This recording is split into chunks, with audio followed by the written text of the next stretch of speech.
అందరికీ నమస్కారం. సార్ రేపటి రోజున మార్కెట్టు ఆహ్, కాస్త బులిష్ ట్రెండ్ అనేది కంటిన్యూ అయ్యే అవకాశం అయితే ఉందండి. ఆహ్, నిఫ్టీ స్మాల్ గ్యాప్ అప్ ఏంటి అరౌండ్ 150 పాయింట్స్ గ్యాప్ అప్ అనమాట నిఫ్టీ అయితే.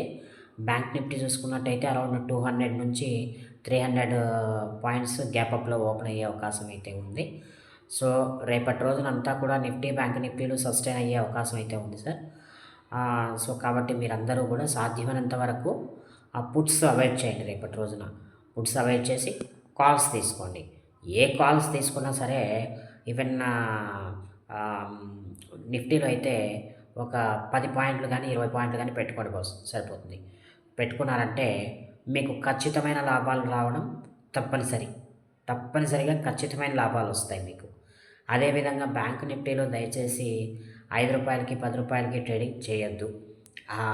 బ్యాంక్ నిఫ్టీ అనేది ఎటు నుంచి ఎటైనా వెళ్ళిపోతుంది. అంటే మీరు కాల్స్ కొన్నా కూడా వెంటనే మీకు ప్రాఫిట్స్ రావు. బాగా జీరోకి వెళ్ళిపోతాయి. లేకపోతే వెంటనే జీరో నుంచి ఒక మంచి మూవ్‌మెంట్ అనేది వచ్చేస్తుంది మీకు. సో, కాబట్టి బ్యాంక్ నిఫ్టీలో చాలా జాగ్రత్తగా ఉండండి. ఓవరాల్‌గా రేపటి పాయింట్ ఆఫ్ వ్యూ ఏంటి అనంటే ఇంట్రాడే పాయింట్ ఆఫ్ వ్యూ ఏంటంటే మార్కెట్లు బులిష్‌గానే ఉండబోతున్నాయి. కాకపోతే స్మాల్ ప్రాఫిట్ బుకింగ్స్ అనేవి వస్తాయండి. సో, అందరూ కూడా కాస్త జాగ్రత్తగా ఉండండి. ఆహ్, సాధ్యమైనంత వరకు మీ డబ్బులు పోగొట్టుకోకుండా ఉండడానికి చూసుకోండి. స్మాల్ ప్రాఫిట్స్‌తో బయటపడండి.